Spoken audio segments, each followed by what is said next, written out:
to build a fire. Day had broken cold and gray, exceedingly cold and gray, when the man turned aside from the main Yukon Trail and climbed the high earth bank, where a dim and little-traveled trail led eastward through the fat spruce timberland. It was a steep bank, and he paused for breath at the top, excusing the act to himself by looking at his watch. It was 9 o'clock. There was no sun nor hint of sun, though there was not a cloud in the sky. It was a clear day, and yet there seemed an intangible pall over the face of things, a subtle gloom that made the day dark, and that was due to the absence of sun. This fact did not worry the man. He was used to the lack of sun.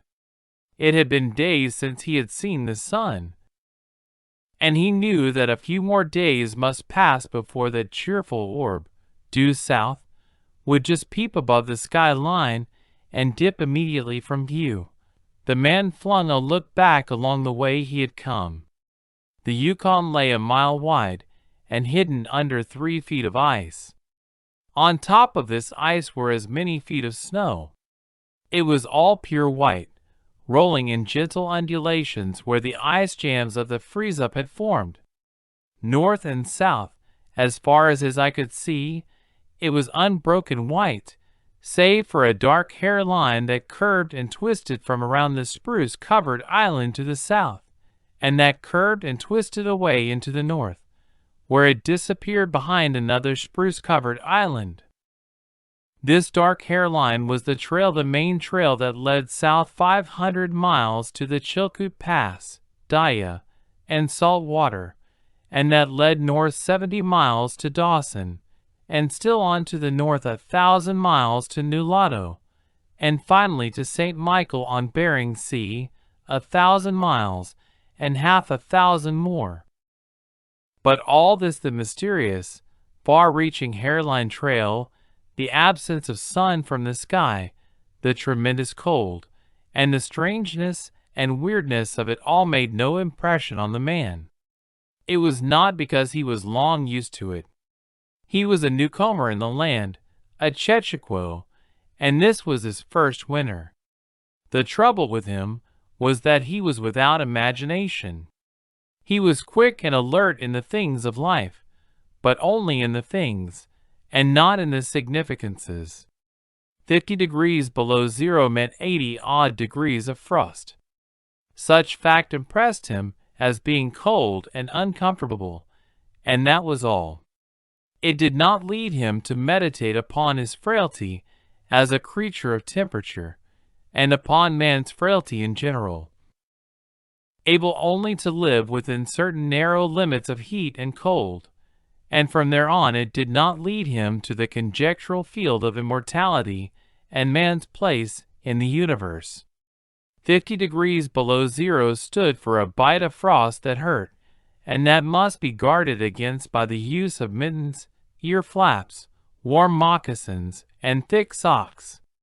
50 degrees below zero was to him just precisely 50 degrees below zero. That there should be anything more to it than that was a thought that never entered his head. As he turned to go on, he spat speculatively. There was a sharp, explosive crackle that startled him. He spat again, and again in the air. Before it could fall to the snow, the spittle crackled. He knew that at 50 below spittle crackled on the snow, but this spittle had crackled in the air. Undoubtedly it was colder than 50 below. How much colder, he did not know. But the temperature did not matter. He was bound for the old claim on the left fork of Henderson Creek, where the boys were already. They had come over across the divide from the Indian Creek country, while he had come the roundabout way to take a look at the possibilities of getting out logs in the spring from the islands in the Yukon. He would be into camp by 6 o'clock, a bit after dark, it was true, but the boys would be there, a fire would be going, and a hot supper would be ready. As for lunch, he pressed his hand against the protruding bundle under his jacket. It was also under his shirt, wrapped up in a handkerchief and lying against the naked skin. It was the only way to keep the biscuits from freezing. He smiled agreeably to himself as he thought of those biscuits, each cut open and sopped in bacon grease, and each enclosing a generous slice of fried bacon. He plunged in among the big spruce trees. The trail was faint. A foot of snow had fallen since the last sled had passed over, and he was glad he was without a sled. Traveling light. In fact, he carried nothing but the lunch wrapped in the handkerchief. He was surprised, however, at the cold. It certainly was cold, he concluded, as he rubbed his numb nose and cheekbones with his mittened hand. He was a warm-whiskered man, but the hair on his face did not protect the high cheekbones and eager nose that thrust itself aggressively into the frosty air.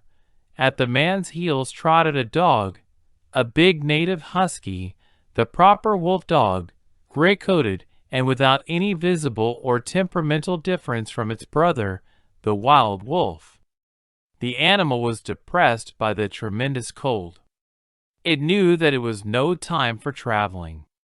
Its instinct told it a truer tale than was told to the man by the man's judgment. In reality, it was not merely colder than 50 below zero. It was colder than 60 below, than 70 below. It was 75 below zero. Since the freezing point is 32 above zero, it meant that 107 degrees of frost obtained. The dog did not know anything about thermometers. Possibly in its brain, there was no sharp consciousness of a condition of very cold such as was in the man's brain. But the brute had its instinct.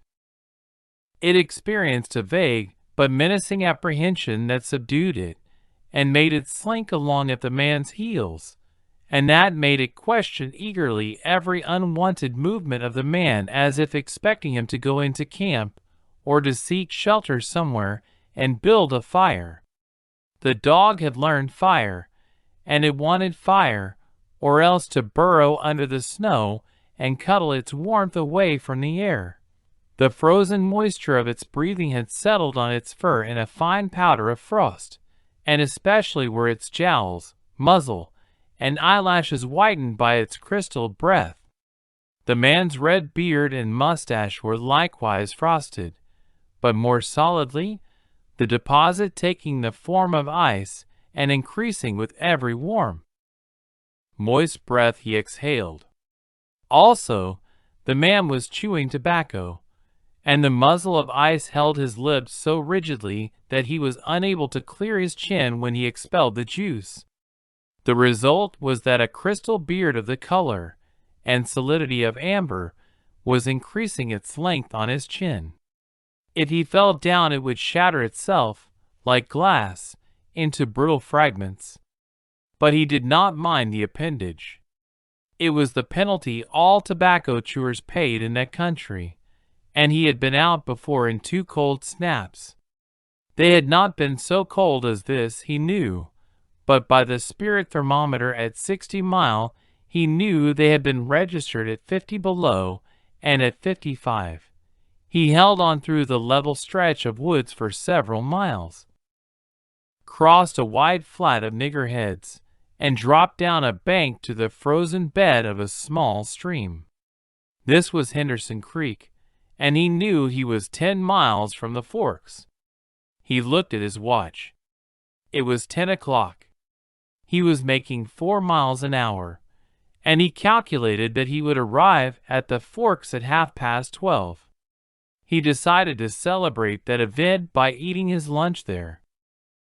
The dog dropped in again at his heels, with a tail drooping discouragement as the man swung along the creek bed. The furrow of the old sled trail was plainly visible, but a dozen inches of snow covered the marks of the last runners. In a month no man had come up or down that silent creek. The man held steadily on. He was not much given to thinking, and just then particularly he had nothing to think about save that he would eat lunch at the Forks, and that at 6 o'clock he would be in camp with the boys. There was nobody to talk to, and, had there been, speech would have been impossible because of the ice muzzle on his mouth. So he continued monotonously to chew tobacco, and to increase the length of his amber beard. Once in a while the thought reiterated itself that it was very cold, and that he had never experienced such cold. As he walked along he rubbed his cheekbones and nose with the back of his mittened hand. He did this automatically, now and again changing hands. But rub as he would, the instant he stopped his cheekbones went numb, and the following instant the end of his nose went numb.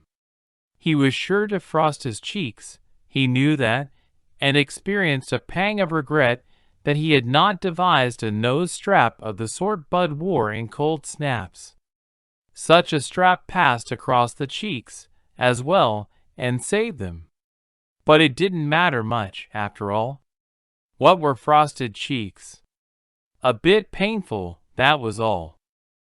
They were never serious. Empty as the man's mind was of thoughts, he was keenly observant, and he noticed the changes in the creek, the curves and bends and timber jams, and always he sharply noted where he placed his feet. Once, coming around a bend, he shied abruptly, like a startled horse, curved away from the place where he had been walking, and retreated several paces back along the trail. The creek, he knew, was frozen clear to the bottom. No creek could contain water in that Arctic winter, but he knew also that there were springs that bubbled out from the hillsides and ran along under the snow and on top the ice of the creek. He knew that the coldest snaps never froze these springs, and he knew likewise their danger. They were traps. They hid pools of water under the snow that might be 3 inches deep or 3 feet. Sometimes a skin of ice half an inch thick covered them, and in turn was covered by the snow.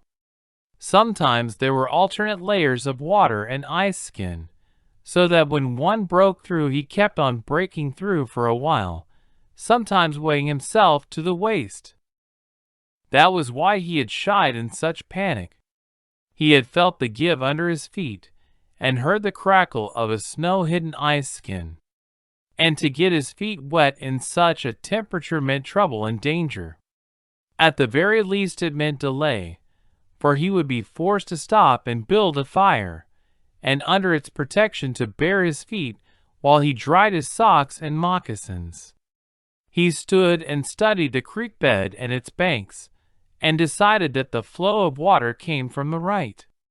He reflected a while, rubbing his nose and cheeks, then skirted to the left, stepping gingerly and testing the footing for each step. Once clear of the danger, he took a fresh chew of tobacco and swung along at his 4-mile gait. In the course of the next 2 hours, he came upon several similar traps. Usually the snow above the hidden pools had a sunken, candied appearance that advertised the danger. Once again, however, he had a close call, and once, suspecting danger, he compelled the dog to go on in front. The dog did not want to go. It hung back until the man shoved it forward, and then it went quickly across the white, unbroken surface. Suddenly it broke through, floundered to one side, and got away to firmer footing. It had wet its 4 feet and legs, and almost immediately the water that clung to it turned to ice.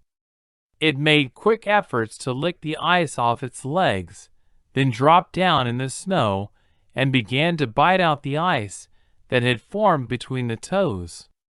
This was a matter of instinct. To permit the ice to remain would mean sore feet. It did not know this. It merely obeyed the mysterious prompting that arose from the deep crypts of its being. But the man knew, having achieved a judgment on the subject, and he removed the mitten from his right hand and helped tear out the ice particles. He did not expose his fingers more than a minute, and was astonished at the swift numbness that smote them. It certainly was cold. He pulled on the mitten hastily, and beat the hand savagely across his chest. At 12 o'clock the day was at its brightest. Yet the sun was too far south on its winter journey to clear the horizon. The bulge of the earth intervened between it and Henderson Creek, where the man walked under a clear sky at noon and cast no shadow. At 12:30, to the minute, he arrived at the forks of the creek. He was pleased at the speed he had made. If he kept it up, he would certainly be with the boys by 6. He unbuttoned his jacket and shirt and drew forth his lunch. The action consumed no more than a quarter of a minute, yet in that brief moment the numbness laid hold of the exposed fingers. He did not put the mitten on, but instead struck the fingers a dozen sharp smashes against his leg. Then he sat down on a snow-covered log to eat. The sting that followed upon the striking of his fingers against his leg ceased so quickly that he was startled. He had had no chance to take a bite of biscuit. He struck the fingers repeatedly and returned them to the mitten, baring the other hand for the purpose of eating. He tried to take a mouthful, but the ice muzzle prevented. He had forgotten to build a fire and thaw out. He chuckled at his foolishness, and as he chuckled, he noted the numbness creeping into the exposed fingers. Also, he noted that the stinging which had first come to his toes when he sat down was already passing away. He wondered whether the toes were warm or numbed. He moved them inside the moccasins and decided that they were numbed. He pulled the mitten on hurriedly and stood up. He was a bit frightened. He stamped up and down until the stinging returned into the feet.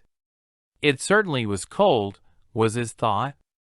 That man from Sulphur Creek had spoken the truth when telling how cold it sometimes got in the country. And he had laughed at him at the time. That showed one must not be too sure of things. There was no mistake about it. It was cold. He strode up and down, stamping his feet and threshing his arms, until reassured by the returning warmth. Then he got out matches and proceeded to make a fire. From the undergrowth, where high water of the previous spring had lodged a supply of seasoned twigs, he got his firewood. Working carefully from a small beginning, he soon had a roaring fire, over which he thawed the ice from his face, and in the protection of which he ate his biscuits. For the moment, the cold of space was outwitted. The dog took satisfaction in the fire, stretching out close enough for warmth and far enough away to escape being singed. When the man had finished, he filled his pipe and took his comfortable time over a smoke. Then he pulled on his mittens, settled the ear flaps of his cap firmly about his ears, and took the creek trail up the left fork. The dog was disappointed and yearned back toward the fire. This man did not know cold. Possibly all the generations of his ancestry had been ignorant of cold, of real cold, of cold 107 degrees below freezing point. But the dog knew, all its ancestry knew, and it had inherited the knowledge. And it knew that it was not good to walk abroad in such fearful cold. It was the time to lie snug in a hole in the snow and wait for a curtain of cloud to be drawn across the face of outer space whence this cold came. On the other hand, there was keen intimacy between the dog and the man. The one was the toil slave of the other, and the only caresses it had ever received were the caresses of the whip lash, and of harsh and menacing throat sounds that threatened the whiplash. So the dog made no effort to communicate its apprehension to the man. It was not concerned in the welfare of the man. It was for its own sake that it yearned back toward the fire.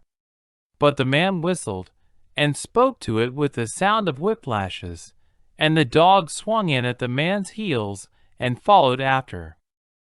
The man took a chew of tobacco and proceeded to start a new amber beard. Also, his moist breath quickly powdered with white his mustache, eyebrows, and lashes. There did not seem to be so many springs on the left fork of the Henderson, and for half an hour the man saw no signs of any.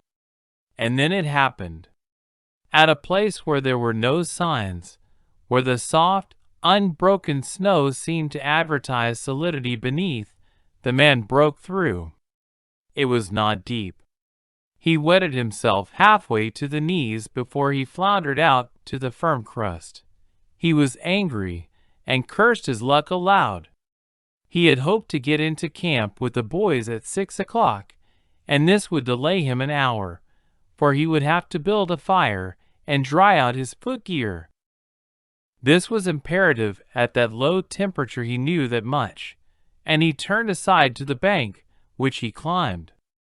On top, tangled in the underbrush about the trunks of several small spruce trees, was a high-water deposit of dry firewood sticks and twigs principally, but also larger portions of seasoned branches and fine, dry, last year's grasses.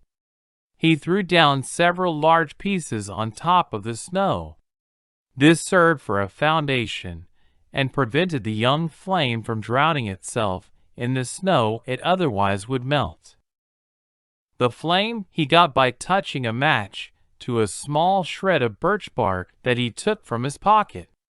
This burned even more readily than paper. Placing it on the foundation, he fed the young flame with wisps of dry grass, and with the tiniest dry twigs. He worked slowly and carefully, keenly aware of his danger. Gradually, as the flame grew stronger, he increased the size of the twigs with which he fed it.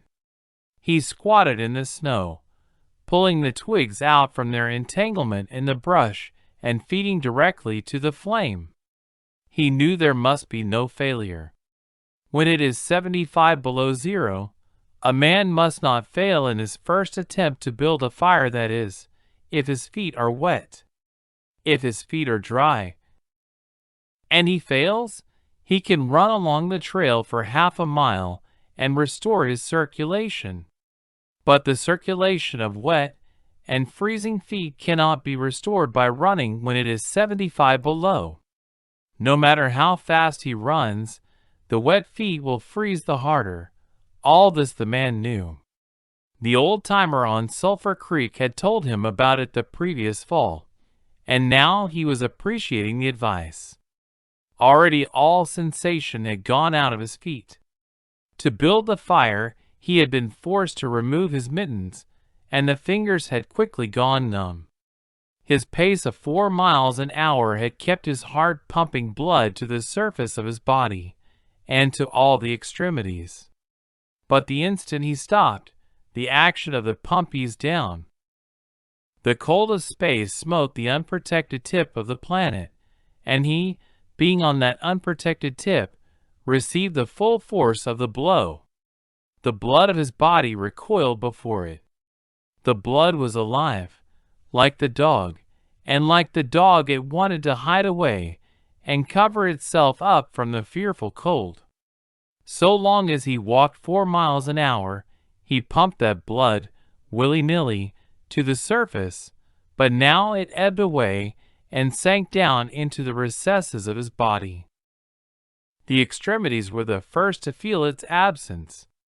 His wet feet froze the faster, and his exposed fingers numbed the faster, though they had not yet begun to freeze. Nose and cheeks were already freezing, while the skin of all his body chilled as it lost its blood, but he was safe. Toes and nose and cheeks would be only touched by the frost, for the fire was beginning to burn with strength. He was feeding it with twigs the size of his finger.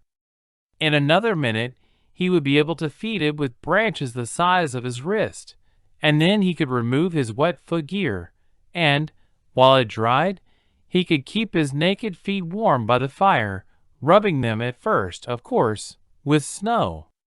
The fire was a success. He was safe. He remembered the advice of the old-timer on Sulphur Creek and smiled. The old-timer had been very serious in laying down the law that no man must travel alone in the Klondike after 50 below. Well, here he was. He had had the accident, he was alone, and he had saved himself. Those old-timers were rather womanish, some of them, he thought. All a man had to do was to keep his head, and he was all right. Any man who was a man could travel alone. But it was surprising, the rapidity with which his cheeks and nose were freezing. And he had not thought his fingers could go lifeless in so short a time. Lifeless they were, for he could scarcely make them move together to grip a twig. And they seemed remote from his body and from him. When he touched a twig, he had to look and see whether or not he had hold of it. The wires were pretty well down between him and his finger ends, all of which counted for little. There was the fire, snapping and crackling and promising life with every dancing flame. He started to untie his moccasins. They were coated with ice. The thick German socks were like sheaths of iron halfway to the knees, and the moccasin strings were like rods of steel all twisted and knotted as by some conflagration. For a moment he tugged with his numb fingers, then, realizing the folly of it, he drew his sheath knife. But before he could cut the strings, it happened. It was his own fault, or rather his mistake. He should not have built the fire under the spruce tree. He should have built it in the open. But it had been easier to pull the twigs from the brush and drop them directly on the fire. Now the tree under which he had done this carried a weight of snow on its boughs. No wind had blown for weeks, and each bough was fully freighted. Each time he had pulled a twig he had communicated a slight agitation to the tree, an imperceptible agitation, so far as he was concerned, but an agitation sufficient to bring about the disaster. High up in the tree one bough capsized its load of snow. This fell on the boughs beneath, capsizing them. This process continued, spreading out and involving the whole tree. It grew like an avalanche, and it descended without warning upon the man and the fire was blotted out. Where it had burned was a mantle of fresh and disordered snow. The man was shocked. It was as though he had just heard his own sentence of death. For a moment he sat and stared at the spot where the fire had been. Then he grew very calm. Perhaps the old-timer on Sulphur Creek was right. If he had only had a trailmate, he would have been in no danger now. The trailmate could have built the fire. Well, it was up to him to build the fire over again, and this second time there must be no failure. Even if he succeeded, he would most likely lose some toes. His feet must be badly frozen by now, and there would be some time before the second fire was ready. Such were his thoughts, but he did not sit and think them. He was busy all the time they were passing through his mind. He made a new foundation for a fire, this time in the open, where no treacherous tree could blot it out. Next, he gathered dry grasses and tiny twigs from the high-water flotsam. He could not bring his fingers together to pull them out, but he was able to gather them by the handful. In this way he got many rotten twigs and bits of green moss that were undesirable, but it was the best he could do. He worked methodically, even collecting an armful of the larger branches to be used later when the fire gathered strength. And all the while the dog sat and watched him, a certain yearning wistfulness in its eyes, for it looked upon him as the fire provider, and the fire was slow in coming. When all was ready, the man reached in his pocket for a second piece of birch bark. He knew the bark was there, and, though he could not feel it with his fingers, he could hear its crisp rustling as he fumbled for it. Try as he would, he could not clutch hold of it. And all the time, in his consciousness, was the knowledge that each instant his feet were freezing. This thought tended to put him in a panic, but he fought against it and kept calm. He pulled on his mittens with his teeth and threshed his arms back and forth, beating his hands with all his might against his sides. He did this sitting down, and he stood up to do it, and all the while the dog sat in the snow, its wolf brush of a tail curled around warmly over its 4 feet. Its sharp wolf ears pricked forward intently as it watched the man. And the man, as he beat and threshed with his arms and hands, felt a great surge of envy as he regarded the creature that was warm and secure in its natural covering. After a time, he was aware of the first faraway signals of sensation in his beaten fingers. The faint tingling grew stronger till it evolved into a stinging ache that was excruciating, but which the man hailed with satisfaction. He stripped the mitten from his right hand and fetched forth the birch bark. The exposed fingers were quickly going numb again. Next he brought out his bunch of sulphur matches. But the tremendous cold had already driven the life out of his fingers. In his effort to separate one match from the others, the whole bunch fell in the snow. He tried to pick it out of the snow, but failed. The dead fingers could neither touch nor clutch. He was very careful. He drove the thought of his freezing feet and nose and cheeks out of his mind, devoting his whole soul to the matches. He watched, using the sense of vision in place of that of touch, and when he saw his fingers on each side the bunch, he closed them, that is, he willed to close them, for the wires were drawn, and the fingers did not obey. He pulled the mitten on the right hand, and beat it fiercely against his knee. Then, with both mittened hands, he scooped the bunch of matches, along with much snow, into his lap. Yet he was no better off. After some manipulation, he managed to get the bunch between the heels of his mittened hands. In this fashion he carried it to his mouth. The ice crackled and snapped when by a violent effort he opened his mouth. He drew the lower jaw in, curled the upper lip out of the way, and scraped the bunch with his upper teeth in order to separate a match. He succeeded in getting one, which he dropped on his lap. He was no better off. He could not pick it up. Then he devised a way. He picked it up in his teeth and scratched it on his leg. 20 times he scratched before he succeeded in lighting it. As it flamed, he held it with his teeth to the birch bark. But the burning brimstone went up his nostrils and into his lungs, causing him to cough spasmodically. The match fell into the snow and went out. The old-timer on Sulphur Creek was right. He thought in the moment of controlled despair that ensued. After 50 below, a man should travel with a partner. He beat his hands, but failed in exciting any sensation. Suddenly he bared both hands, removing the mittens with his teeth. He caught the whole bunch between the heels of his hands. His arm muscles not being frozen enabled him to press the hand heels tightly against the matches. Then he scratched the bunch along his leg. It flared into flame. 70 sulphur matches at once.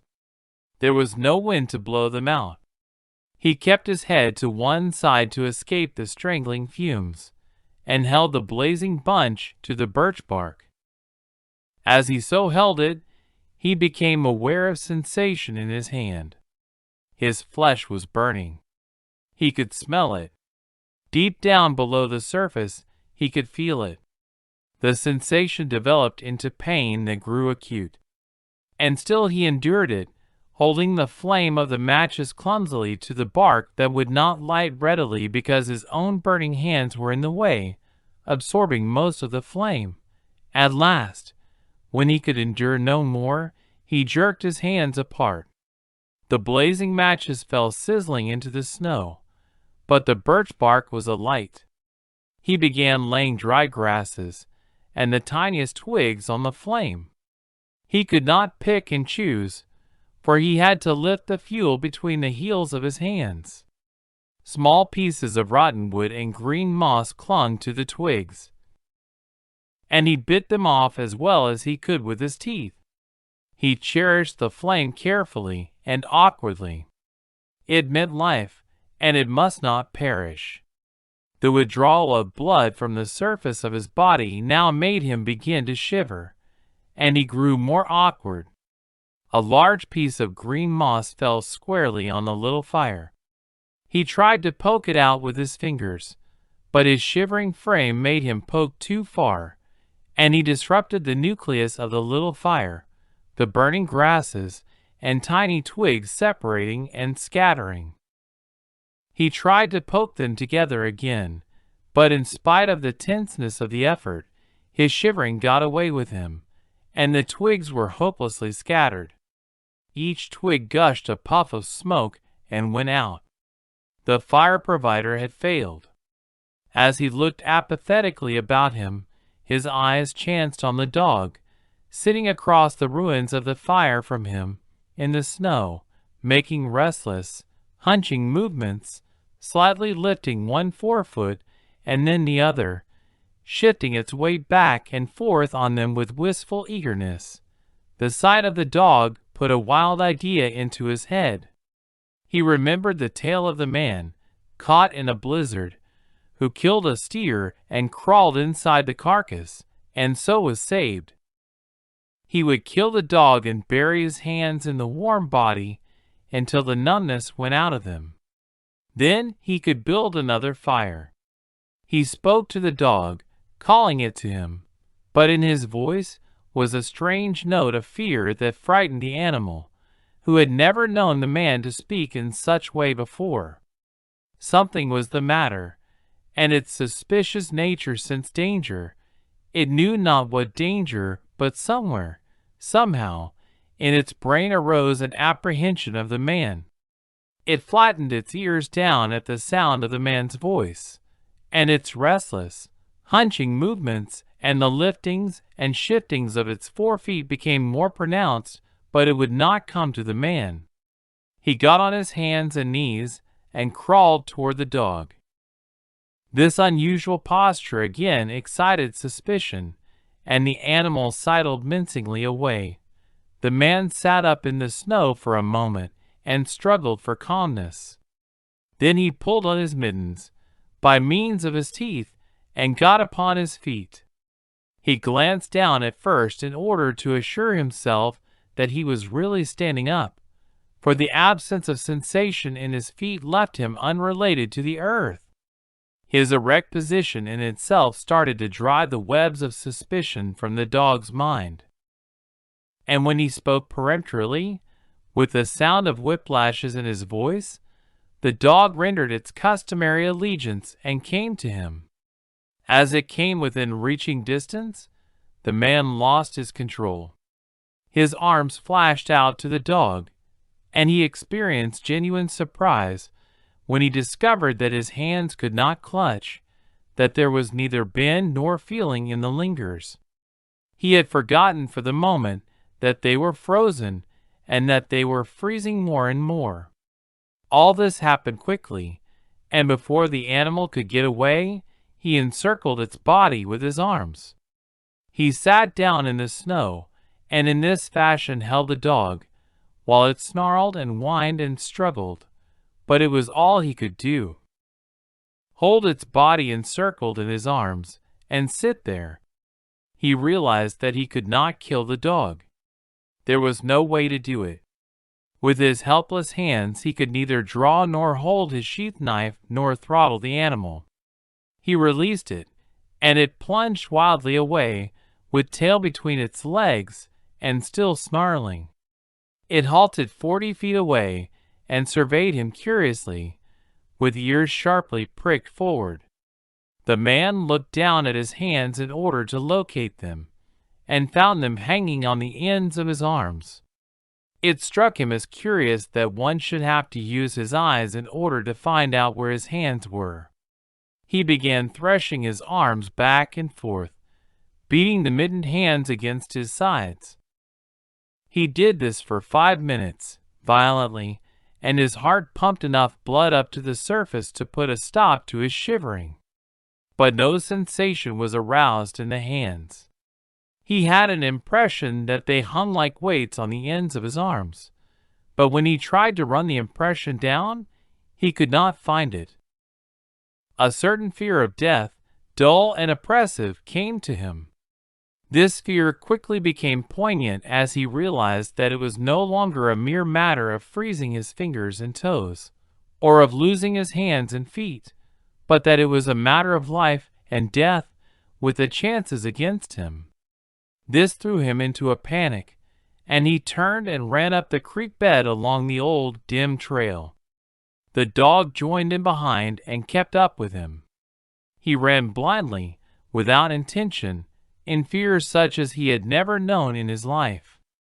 Slowly, as he plowed and floundered through the snow, he began to see things again: the banks of the creek, the old timber jams, the leafless aspens, and the sky. The running made him feel better. He did not shiver. Maybe, if he ran on, his feet would thaw out, and, anyway, if he ran far enough, he would reach camp and the boys. Without doubt, he would lose some fingers and toes and some of his face, but the boys would take care of him and save the rest of him when he got there. And at the same time, there was another thought in his mind that said he would never get to the camp and the boys, that it was too many miles away, that the freezing had too great a start on him, and that he would soon be stiff and dead. This thought he kept in the background and refused to consider. Sometimes it pushed itself forward and demanded to be heard, but he thrust it back and strove to think of other things. It struck him as curious that he could run at all on feet so frozen that he could not feel them when they struck the earth and took the weight of his body.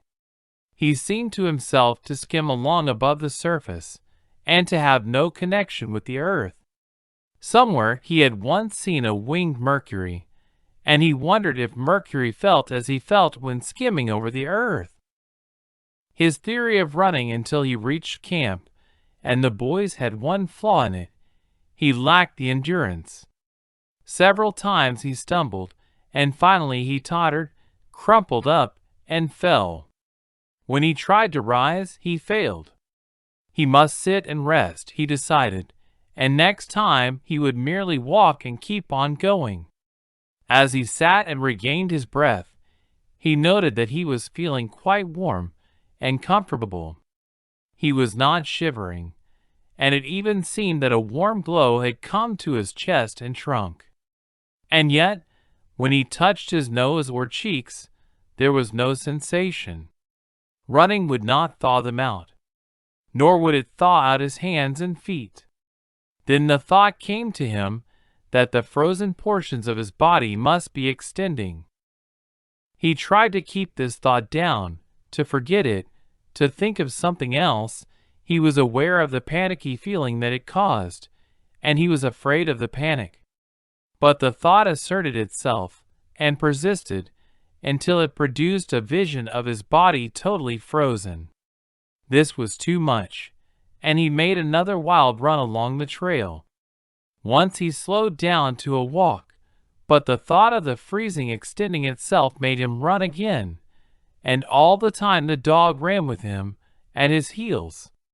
When he fell down a second time, it curled its tail over its 4 feet, and sat in front of him, facing him, curiously eager and intent. The warmth and security of the animal angered him, and he cursed it till it flattened down its ears appeasingly. This time the shivering came more quickly upon the man.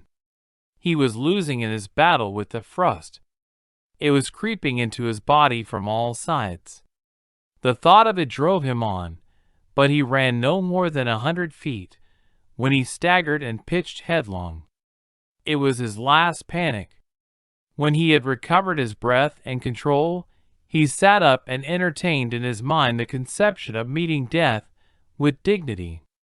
However, the conception did not come to him in such terms. His idea of it was that he had been making a fool of himself, running around like a chicken with its head cut off. Such was the simile that occurred to him. Well, he was bound to freeze anyway, and he might as well take it decently.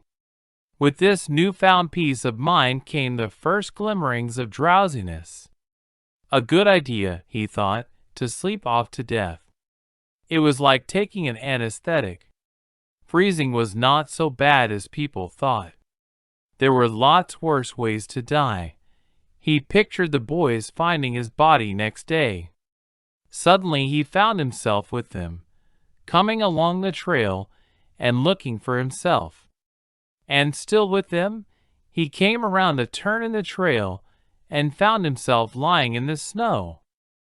He did not belong with himself any more, for even then he was out of himself, standing with the boys and looking at himself in the snow. It certainly was cold, was his thought. When he got back to the States, he could tell the folks what real cold was. He drifted on from this to a vision of the old-timer on Sulphur Creek.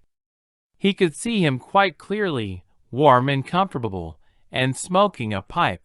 "You were right, old hoss, you were right," the man mumbled to the old-timer of Sulphur Creek. Then the man drowsed off into what seemed to him the most comfortable and satisfying sleep he had ever known. The dog sat facing him and waiting. The brief day drew to a close in a long, slow twilight. There were no signs of a fire to be made, and, besides, never in the dog's experience had it known a man to sit like that in the snow and make no fire.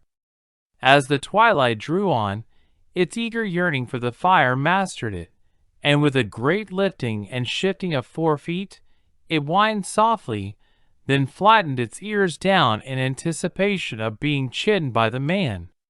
But the man remained silent. Later, the dog whined loudly. And still later it crept close to the man and caught the scent of death. This made the animal bristle and back away. A little longer it delayed, howling under the stars that leaped and danced and shone brightly in the cold sky. Then it turned and trotted up the trail in the direction of the camp it knew, where were the other food providers and fire providers.